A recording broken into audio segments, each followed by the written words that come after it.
خلقه ونور عرشه وزينة فرشه سيدنا ومولانا محمد وعلى آله وأصحابه أجمعين برحمتك يا أرحم الراحمين بحق لا إله إلا الله محمد رسول الله صلى الله تعالى عليه وعلى آله وأصحابه وسلم.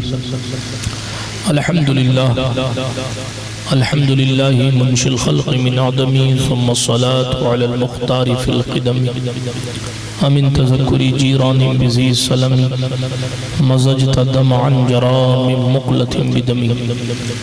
مولاي صل وسلم دائما أبدا على حبيبك خير الخلق كلهم محمد سيد الكونين والثقلين والفريقين من عرب ومن عجم. هو الحبيب الذي ترجى شفاعته لكل هول من الأهوال مقتحم.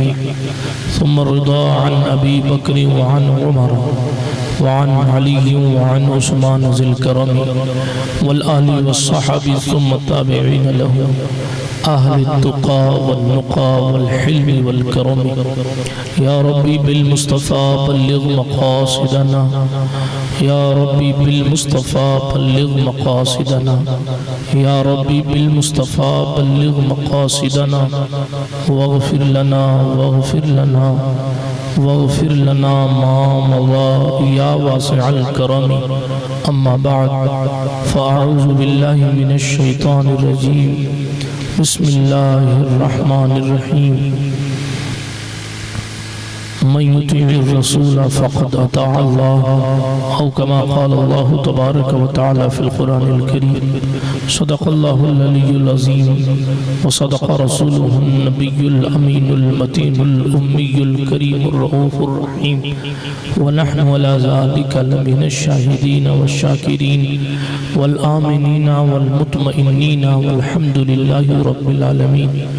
ہم پہ احمد کا ہو سایہ، ہم پہ اشرف کا کرم، سیدی مختار اشرف باصفا کے واسطے اے اشرف زمانہ، زمانہ مدد نما، درہائے بسترا، ذکلید کرم کشا، سرورہ شاہ کریمہ، دستگیرہ اشرفہ، حرمت روح پیغمبر، ایک نظر کن سوئے ماں، معین الدین حسن عالم پناہے، وسوئے ماں غریباں ایک نگاہے، پیر پیران میرے میران، شاہ جیلاں و صفات، ایک نظرداری پر حال ماں پریشاں و صفات، لی خمسۃ مطفی بہا حر الوباء الحاطمہ، المصطفیٰ والمرتضی وابناہما والفاطمہ. بکار خیش حیرانم اغثنی یا رسول اللہ، پریشانم پریشانم اغثنی یا رسول اللہ صلی اللہ تعالی علیہ وسلم. الہی خیر گردانی بحق مصطفیٰ و مرتضی و شاہ جیلانی و شاہ سمنانی. آئیے اس مبارک اور مسعود محفل میں تھوڑی دیر عرض و معروض سے قبل اپنے اسلاف کے طریقے کے مطابق سب سے پہلے صاحب الاملاک، سیاح افلاک، خاتم پیغمبران، شفیع مجرمہ، انیس بے کساں، چارہ ساز درد منداں، رحمت عالمیہ، خسرو خوباں، سرور لالا روخاں، امام کائنات، ارواحنا فدا صلی اللہ علیہ وسلم کی خدمت بابرکت میں جی لگا کر بلند آواز سے درود شریف کا نذرانہ پیش فرمائیں.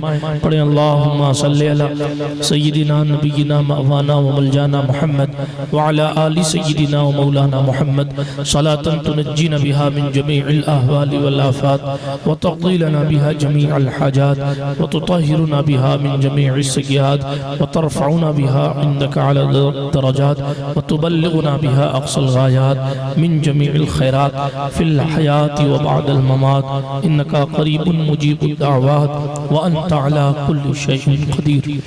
ہمیں کرنی ہے شہنشاہ بطحا کی رضا جوئی، ہمیں کرنی ہے شہنشاہ بطحا کی رضا جوئی، جو وہ ہو گئے اپنے تو رحمت پروردگار اپنی. نعمتیں بانٹتا جس سمت وہ ذیشان گیا، ساتھ ہی منشی رحمت کا قلمدان گیا. ساتھ ہی منشی رحمت کا قلمدان گیا، انہیں جانا انہیں مانا، نہ رکھا غیر سے کام، للہ الحمد میں دنیا سے مسلمان گیا، جان و دل ہوش و خرد سب تو مدینہ پہنچے، تم نہیں چلتے رضا سارا تو سامان گیا۔ اللہ پاک کا احسان ہے کہ اس نے ہمیں اور آپ کو اس پاک محفل میں بیٹھنے کی سعادت بخشی ہے۔ دل کی عطا گہرائیوں کے ساتھ محترم عبدالغفار صاحب کو مبارکبادی پیش کرتا ہوں، جنہوں نے اپنے فرزند ارجمند کی شادی کے مبارک موقع پر اس مبارک محفل کو سجایا ہے۔ بڑی دیر سے آپ حضرات اس محفل پاک میں بیٹھے ہیں، اس لیے زیادہ دیر تو گفتگو نہیں کروں گا، لیکن تیزی کے ساتھ باتیں کرنے کی کوشش کروں گا، اور بات فقط حضور صلی اللہ علیہ وآلہ وسلم کے حوالے سے ہوگی، ہمارے اور آپ کے وہ مصطفیٰ جن کے احسانات پر ہماری اور آپ کی گاڑی چلتی ہے، جن کے کرم کی وجہ سے ہماری اور آپ کی زندگی چلتی ہے، جن کے صدقے و طفیل ہمیں رمضان المبارک جیسا مقدس مہینہ ملا ہے، جن کے صدقے و طفیل آدم سے لے کے عیسیٰ تک کسی کو شب قدر نہیں ملی ہے، ہمیں اگر شب قدر ملی ہے تو اسی مصطفیٰ کریم کا صدقہ ہے۔ عیسیٰ علیہ السلام کی سنت نکاح کرنا نہیں ہے، اگر نکاح کرنے کی سنت ملی ہے تو وہ ہمارے اور آپ کے پیغمبر امن حضور رحمت للعالمین صلی اللہ علیہ وآلہ وسلم کا صدقہ ہے۔ برادران ملت اسلامیہ، اللہ کا قرآن ارشاد فرماتا ہے، میں نے آیت کریمہ کے ایک جز کو تلاوت کیا، اللہ کا قرآن فرماتا ہے من یطع الرسول فقد اطاع اللہ، جس نے رسول اللہ کی فرما برداری کی، جو رسول اللہ کی اطاعت کرتا ہے اس نے اللہ کی اطاعت کر لی۔ آپ اور ہم اگر حضور زیادہ کرتے ہیں تو دوسرا کہتا ہے کہ صاحب اللہ کی اطاعت کی بات تو نہیں کرتے، اللہ کی فرما برداری کی بات نہیں کر رہے ہو، صرف رسول اللہ کی اطاعت کی بات کر رہے ہو، نعتیں زیادہ پڑھتے ہو، اللہ پاک کی بات کم کرتے ہو۔ اللہ صمد، ایسے الزامات ہم سنیوں پر لگائے جاتے ہیں، الامان والحفیظ، حالانکہ اللہ کا قرآن کیا فرما رہا ہے، من یطع الرسول فقد اطاع اللہ، تم نے اگر رسول کا کہا مان لیا تو تم نے خدا کا کہا آٹومیٹک مان لیا، تم نے رسول اللہ کی اطاعت کر لی تو تم نے اللہ کی اطاعت خود بخود کر لی۔ قد یہ لفظ تحقیق ہے، بات کو محقق کرنے کے لیے آ رہا ہے۔ جناب والا، غور کرنے کی بات یہ ہے، اگر کوئی حضور کے پیچھے چلا، اگر کوئی رحمت للعالمین کی اطاعت میں زندگی گزار رہا ہے، اگر کوئی حضور کی سنت کریمہ کے مطابق عمل کرتا رہا تو قرآن کہتا ہے فقط اطاع اللہ، اس نے اللہ کی فرما برداری کر لی۔ آپ تاریخ صحابہ اٹھا کر پڑھیں گے تو آپ کو پتا چلے گا ان کی زندگیاں عظیمت کی داستانوں سے بھری ہوئی ہیں۔ یہ ہمارا آپ کا معاشرہ ہے کہ ہم نیکیاں کرنے میں سوچتے ہیں کہ معاشرہ کیا کہے گا، لوگ کیا کہیں گے، اگر ناچیں گے نہیں تو تصور کیا جائے گا، اگر بھیڑ نہیں آئے گی تو خیالات کیا پیدا ہوں گے۔ حالانکہ اصحاب رسالت کی شان یہ تھی، وہ صرف یہ دیکھتے تھے کہ میرے مصطفیٰ کے چہرے پر شکن تو نہیں آئے گی، میرے رسول ناراض تو نہیں ہو جائیں گے، کسی ایسے عمل کی طرف وہ تصور بھی نہیں لے کر آتے تھے جو رسول اللہ صلی اللہ علیہ وسلم کی ناراضگی کا سبب بن سکے۔ اسی لیے ہم اور آپ تو دعوے بڑے کرتے ہیں، ہم عاشق رسول ہیں، ہم محب رسول ہیں، ہم مطیع رسول ہیں، ہم رسول اللہ کی اطاعت کرنے والے ہیں، ہم رسول اللہ صلی اللہ علیہ وسلم سے محبت کرنے والے۔ حالانکہ زندگی کا جائزہ لیا جائے تو روزوں سے زندگی خالی نظر آ رہی ہے، اگر زندگی کا جائزہ لیا جائے عبادتوں سے راتیں خالی نظر آ رہی ہیں، اگر صبح و مساء دیکھی جائے تو غیبتوں اور پیٹ پیچھے کی برائیوں میں ہماری ساری زندگی ملوث نظر آتی ہے، الا ماشاءاللہ۔ مگر دیکھیں ان لوگوں کی طرف چلیں، میں تقریر زیادہ لمبی نہیں کرتا، آئیے میں آپ کو ایک قصہ سناتا ہوں۔ حضرت سرکار ایک ایسی ذات جس کو حضور علیہ الصلوۃ والتسلیم کا منہ بولا بیٹا کہا جاتا ہے، وہ ذات حضرت زید بن حارثہ کی ذات ہے۔ آپ کو ان کی اسپیشلٹی یہ بتاؤں، پورے قرآن مقدس میں بہت سی آیتیں کریمہ بہت سے صحابہ کے لیے نازل ہوئی، اور بہت سی آیتیں ایسی بھی ہیں جو دشمنوں کے رد میں نازل ہوئی، جیسے تبت یدا ابی لہب۔ ابو لہب حضور کا چچا ہے مگر حضور کا دشمن ہے، لیکن قرآن میں اس کی کنیت کا ذکر ہے، اور قرآن کہتا ہے ابو لہب کے دونوں ہاتھ ٹوٹ جائیں۔ مگر قرآن مقدس میں یوں تو صدیق اکبر کی فضیلت پر آیت موجود ہے، یوں تو سرکار عمر بن خطاب کے تصور کے طور پر کئی قرآن مقدس کی کئی آیتیں ایسی ہیں جن کا مشورہ حضرت عمر نے ادھر دیا اور ادھر قرآن نازل ہو گیا. حضرت علی کے حق میں بہت ساری آیتیں نازل ہوئی ہیں، لیکن ابو بکر صدیق کا نام قرآن میں نہیں ہے، حضرت عمر کا نام قرآن میں نہیں ہے، عثمان غنی کا نام قرآن میں نہیں ہے، علی حیدر کا نام، لفظ علی تو قرآن میں ہے مگر علی بن ابو طالب کا نام قرآن میں نہیں ہے. ٹھیک ہے، یہ واحد صحابی ہیں، صرف ایک حضرت زید، ان کا نام قرآن نے لیا ہے. فلما قضا زید، یہ وہ صحابی ہے جس کا نام قرآن نے لیا. آپ سوچ لیجئے کہ اللہ کی بارگاہ میں کیا ان کا اسپیشل مقام ہے کہ اللہ نے ان کا نام لیا ہے، زید کا نام. بہرحال یہ ان کی شان ہے، اور بہت ساری اسپیشلٹیز ان کی ہے. سرکار رسالت میں آپ صلی اللہ علیہ وسلم کے منہ بولے بیٹے یہ کیسے بنے، اس کے پیچھے ایک داستان ہے، اس کو اختصار میں سنا کر آگے بڑھتا ہوں، شارٹ میں سنا کر آگے بڑھتا ہوں. اللہ کے رسول علیہ الصلوۃ والتسلیم کی ظاہری زندگی ہے. زید اپنے ماں باپ سے بچھڑ گئے، اور جب بچھڑ گئے میلے میں گم گئے، جب بچھڑ گئے، جب گم گئے تو جناب والا ان کو لوگوں نے بیچ دیا. وہ خرید فروخت کا دور تھا، غلام اور باندی کا دور تھا. اس میں جناب بڑی مچھلی چھوٹی مچھلی کو نگل جایا کرتی تھی، وہ تصورات الگ تھے. اس وقت حضور علیہ الصلوۃ والتسلیم کے دور کی بات کر رہا ہوں. حضور کے اعلان نبوت سے پہلے کی بات میں نے عرض کی. حضور نے ساری دنیا کا نقشہ پلٹ کے رکھ دیا. لوگ جہاں الگ الگ رسموں کے نام پر کیفیت تبدیل کرتے تھے، ان لوگوں نے اپنی تمام افکار و نظریات سے توبہ کر کے رسول اللہ کے دامن کرم سے اپنے آپ کو وابستہ کیا تو زندگیاں بدلی. تفصیل میں نہیں جاتا ورنہ اس دور کی بات چلے گی تو بہت ساری باتیں حاشیے ذہن پر آ جاتی ہیں. تیزی کے ساتھ عرض کر رہا تھا، اب ان کو بیچ دیا گیا. حارثہ کا بیٹا میدان میں بیچ دیا گیا. لوگوں نے خریدا، خرید کر رسول پاک صلی اللہ علیہ وسلم کے پاس یہ کیسے پہنچے؟ سرکار خدیجہ الکبریٰ رضی اللہ تعالیٰ عنہ کے توسل سے یہ رسول اللہ صلی اللہ علیہ وسلم تک پہنچے. بہرحال یا کسی اور وسیلے سے پہنچو، انہوں نے خریدا، پھر انہوں نے حضور علیہ الصلوۃ والتسلیم کو تحفہ پیش کر دیا. اب رحمت عالم صلی اللہ علیہ وسلم کی خدمت میں یہ شہزادہ رہتا ہے. کنڈیشن یہ ہوئی کہ جناب ان کے والد ان کے یاد میں مہینوں گزر کرتے رہے، یعنی حارثہ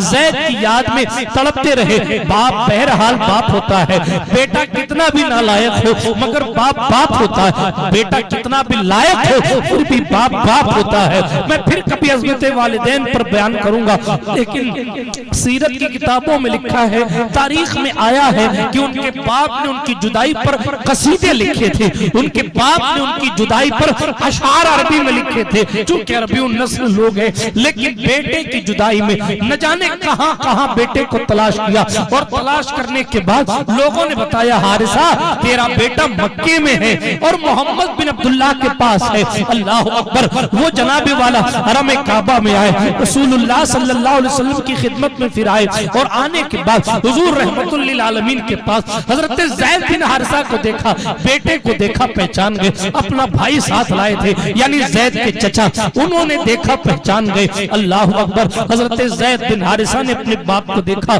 اپنے چچا کو دیکھا. رحمت للعالمین صلی اللہ علیہ وسلم کی خدمت میں ایک گم شدہ بیٹے کے باپ نے روتے ہوئے کہا، اے محمد صلی اللہ علیہ وسلم، آپ کو جتنی قیمت چاہیے آپ لے لیجئے، آپ کو جتنا پیسہ چاہیے لے لیجئے. غلام آپ کے پاس خرید کے آیا ہوگا، اسی لیے جتنا پیسہ چاہو لے لو، مگر اے محمد میرا بیٹا مجھے واپس کر دو، میرا بیٹا مجھے واپس کر دو. یہ زید ہے، یہ میرا بیٹا ہے. اللہ کے رسول علیہ الصلوۃ والتسلیم نے کوئی دادا گیری معاذ اللہ نہیں دکھائی. حضور نے اختیار اور پاور کا اظہار نہیں کیا. سادہ سا جملے، میرے سرکار کی شان بے مثال. حضور علیہ السلام نے فرمایا، زید کیا تم پہچانتے ہو یہ تمہارے باپ ہیں؟ کہا نعم یا رسول اللہ، ھذا ابی. ہاں یا رسول اللہ، یہ میرا باپ ہے، یہ میرا چچا ہے. اب سرکار مدینہ کے جملے سنیے، مفہوم پیش کر رہا ہوں. ہونا تو یہ چاہیے تھا کہ حضور پیسے مانگتے کیونکہ زید خرید کے لائے گئے تھے. پیسے کسی نے کسی کی تو لگے تھے، اب کس نے بیچا وہ بیچنے والے کی غلطی، خریدنے والا کیا جانے کہ یہ کہاں سے آ کے بکا ہے، ٹھیک ہے۔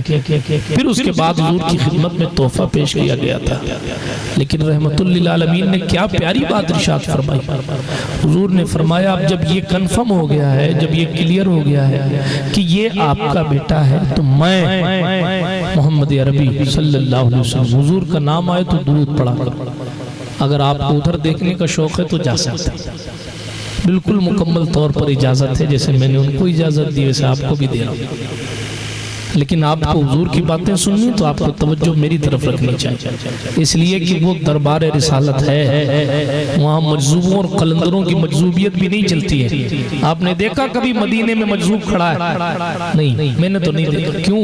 اس لیے کہ اگر زیادہ مجذوبیت وہاں جا کے دکھائے بھگا دیا جائے، قصہ ختم ہو جائے، یہی تو فرق ہے۔ کہنے والے نے کہا با خدا دیوانہ باشد، با محمد ہوشیار، اللہ کیا چیخ پکار کر لو، رو لو، گڑ گڑا لو، زور سے آواز نکال کر بندہ رو لیتا ہے، مگر یہ دربار رسالت ہے، با محمد ہوشیار، یہاں اگر آواز اونچی ہوئی ان تحبط اعمالکم وانتم لا تشعرون، تمہارے عمل برباد کر دیے جائیں گے اور تمہیں شعور تک نہیں ہوگا۔ یہ بارگاہ رسالت ہے، یہاں کا احترام، یہاں کا تقدس ایسا ہے، آسمان کی قدسی ہزار بار محترم ہے، مگر جب بارگاہ رسالت میں پہنچتے ہیں تو انہیں بھی اس دربار کا احترام بجا لانا پڑتا ہے۔ اسی لیے حضرت سید الطائفہ جنید بغدادی اور سرکار بایزید بسطامی جیسی شخصیتیں جب بارگاہ رسالت میں پہنچتی تھیں تو روضہ رسول کے سامنے، یعنی جالی مبارک کے سامنے، مواجہ اقدس کے سامنے اتنی دیر ہی یہ لوگ کھڑے رہتے جتنی دیر یہ اپنی سانس کو روک پاتے تھے۔ جب سانس مکمل ہوتا تو وہ اس جگہ کو چھوڑ دیتے تھے کہ کہیں ہمارے سانس کی آمد سے، سانس کی آواز سے حضور کو تکلیف نہ ہو جائے۔ اسی لیے کہنے والے نے کہا ادب کا ہیست زیر آسماں، غالباً ڈاکٹر اقبال نے کہا ہے ادب کا ہیست زیر آسماں، از عرش نازک کر نفس گم کر دمی آیت، جنید و بایزیدی جا۔ اللہ کے عرش کے نیچے سب سے زیادہ اگر کوئی ادب کی جگہ ہے تو یہ محمد عربی کا آستانہ ہے، یہ قبر مصطفیٰ ہے، تو جنید بغدادی اور بایزید بسطامی جیسے لوگ یہاں سانسیں روک کر حاضری دینے آتے ہیں۔ یہ حضور کا دربار ہے۔ اسی لیے حدیث شریف میں آیا وہ شخص کنجوس ہے، بخیل ہے، جس کے سامنے حضور کا نام لیا جائے صلی اللہ علیہ وسلم اور وہ حضور پر درود نہ پڑے۔ اسی لیے جب سرکار کا نام آئے تو صلی اللہ علیہ وسلم کہا کریں، کم سے کم دل میں کہہ لیا کریں، مگر کہہ لیا کریں، کیونکہ میرے سرکار نے فرمایا جو مجھ پر درود پڑھنا بھول گیا وہ جنت کا راستہ بھول گیا۔ تیزی کے ساتھ واقعہ پورا کروں، آج میں ایک واقعہ اور سنانے کی چاہت رکھتا ہوں، یاد آ رہا ہے، شاید آپ نے نہ سنا ہو تفصیل کے ساتھ، اور پھر اس واقعے کو سنا کر بات کو ختم کر دوں گا۔ پہلے یہ واقعہ مکمل کر لوں۔ حضور رحمت للعالمین صلی اللہ علیہ وآلہ وسلم نے پوچھا یہ تمہارے باپ ہے؟ کہاں میرے باپ ہے؟ پہچان ہو گئی کہ یہ ان کا بیٹا ہے۔ حضور نے یہ نہیں فرمایا پیسے دو لے جاؤ، حضور نے یہ نہیں فرمایا صلی اللہ علیہ وسلم کہ میں نے اتنے میں خریدا تھا۔ سرکار مدینہ نے فرمایا جب یہ بات کلیئر ہے کہ تمہارا بیٹا ہے تو میں محمد عربی کہتا ہوں یہ تمہارے ساتھ جانا چاہے تو فری میں لے جاؤ، میں 1 روپیہ نہیں لوں گا، میں تم سے کوئی فائدہ نہیں چاہوں گا، صرف ہمارے حضور کے ذرا سے دیکھیں، میں اس دربار کی بات کر رہا ہوں، اس سرکار کی بات کر رہا ہوں۔ دنیا کے سبھی قلندر، دنیا کے سبھی مجذوب، دنیا کے سبھی سالک، دنیا کے سارے انسان، دنیا کی تمام مخلوق، جس تمام مخلوق میں جو سب سے افضل ہے اور دنیا کے ہر افضل طبقے نے جسے جھک کر سلامی دی ہے، بلکہ ان کی شان تو یہ ہے وہ جہنم میں گیا جو ان سے مستغنی ہوا ہے خلیل اللہ کو حاجت رسول اللہ کی۔ دنیا میں سب سے افضل حضور ہے، حضور کے بعد ابراہیم خلیل اللہ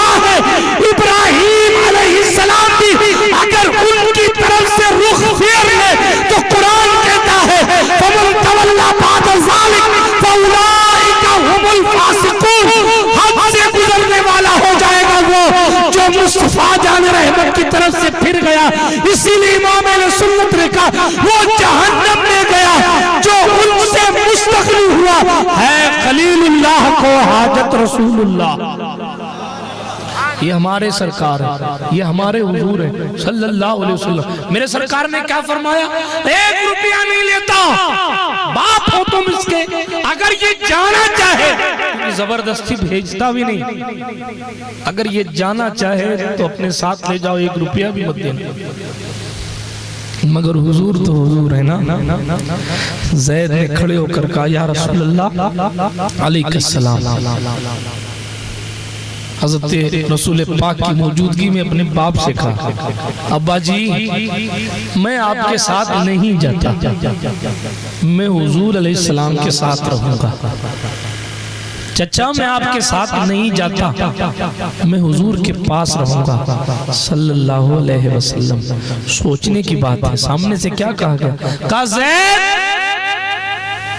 آزادی کو، غلامی کو آزادی پر ترجیح دے رہے ہو؟ زید غلام رہ کر زندگی گزارنا پسند کر رہے ہو، ہم تمہیں چھڑانے آئے ہیں کہ تم آزاد ہو جاؤ اور تم غلامی میں رہنا چاہتے ہو۔ زید گھر چل، کھیت کھلیہان تمہارے ہیں، زید گھر چل، میری وراثت تیرے لیے ہے، زید گھر چل، میرے پاس جو کچھ ہے وہ سب کچھ تیرا ہی تو ہے۔ باپ اپنے بیٹے کو منا رہا ہے، زید گھر چل، میرا جتنا مال ہے وہ سب تیرا ہے، زید گھر چل، میرے پاس جتنی زمینیں ہیں وہ سب تیری ہیں، میری جہاں جہاں تک حکومت اور میرا جہاں کہاں تک اختیار ہے وہ سب تیرا ہے، تو یہاں غلام بن کر کیوں رہنا چاہتا ہے؟ چل میرے ساتھ چل، بادشاہی کی زندگی جیے گا، آزادی کی زندگی جیے گا، سکون و خیر کے ساتھ جیے گا۔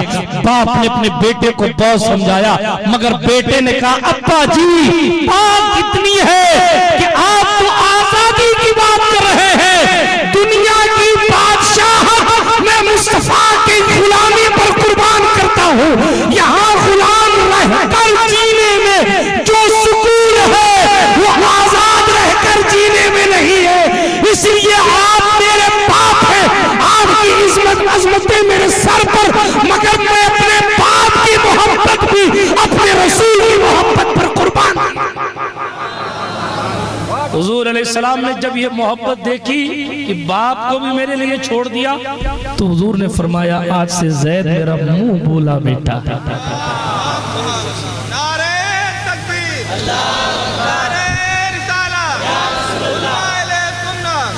مولانا عثمان صاحب اتنی آواز نکال لیں، آپ نے کل کے لیے اسٹور کر رکھی ہے، بھئی ان کا جواب نہیں دیں گے تو پھر کس کا جواب دیں گے؟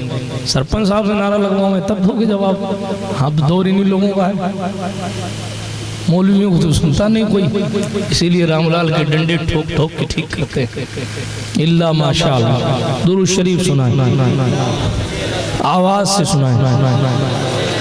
اللہم صلی اللہ سیدنا مولانا محمد وعلا علی سیدنا مولانا محمد کما تحب و ترضا بین تصلی علیہ صلاة و سلام علیکہ یا رسول اللہ صلی اللہ تعالی علیہ وسلم۔ تیزی کے ساتھ قصہ کر دیتا ہوں، بات معاشی ذہن پر آ گئی، تیزی کے ساتھ عرض کرتا ہوں۔ برادران ملت اسلامیہ، میں بات کیا عرض کر رہا ہوں، حضور رحمت للعالمین صلی اللہ علیہ وسلم کے لیے لوگوں نے قربانیاں دی ہیں، ہم یہ سوچتے ہیں قربانی دینی نہ پڑے، مرتبے یوں ہی اعلیٰ ہو جائیں، حالانکہ تاریخ شاہد ہے جس کی قربانیاں جتنی زیادہ ہیں اس کی مقبولیت اتنی زیادہ ہے، جس کی قربانیاں آج صدیق اکبر کیوں ہیں؟ اس لیے کہ ان کی قربانی کے حوالے سے ہمارے اور آپ کے پیغمبر اعظم صلی اللہ علیہ وسلم نے ارشاد فرمایا یہ ابو بکر کا احسان اسلام پر اتنا ہے، اسلام آج بھی ابو بکر کے قرض میں ڈوبا ہوا ہے، اسلام آج بھی ابو بکر کا مقروض ہے، کیونکہ انہوں نے جو قربانیاں دی ہیں ان قربانیوں کے تصور کی سچویشن یہ ہے کہ میں نے، حضور فرماتے ہیں صلی اللہ علیہ وسلم، میں نے سب کے احسان کو اتار دیا ہے مگر ابو بکر کے احسان کا بدلہ میں نہیں دوں گا۔ یہ اسلام جس کا دین ہے وہ اللہ کل میدان قیامت میں خود ہی ابو بکر کے احسان کا بدلہ دے گا۔ قربانیاں انسان کو ترقیوں پر لے کے جاتی ہیں۔ حضور نے صاف صاف فرمایا مجھے جتنا ابو بکر کے مال نے نفع دیا ہے اتنا کسی کے مال نے نفع نہیں دیا۔ بات کلیئر ہو گئی، چونکہ ابو بکر نے قربانی سب سے زیادہ دی اسی لیے وہ ابو بکر صدیق ہے۔ کثرت ثواب کی وجہ سے ان کی افضلیت ہے۔ برادران ملت اسلامیہ، تیزی کے ساتھ آگے بڑھتا ہوں، دامن وقت میں گنجائش کم بچی ہے، گھڑی کی سوئی 1 کو پار کر چکی ہے، آپ لوگوں کی آدھی نیند کا وقت ہے، میں بھی تھوڑی سی لے کے آیا ہوں، تیزی کے ساتھ بات کو مکمل کروں۔ اللہ کے رسول صلی اللہ علیہ وسلم کے لیے جنہوں نے قربانیاں دی ان کی ترقیاں ہوئی، اسی لیے آج بھی معاشرہ یہ کہتا ہے۔ میں نے یہ قصہ اسی لیے سنایا تاکہ آپ کے تصور میں یہ چیز، لوگوں نے باپ کو قربان کیا تاکہ رسول راضی ہوں، تو شان یہ عطا ہوئی کہ جناب والا وہ رسول اللہ کے منہ بولے بیٹے ہوئے۔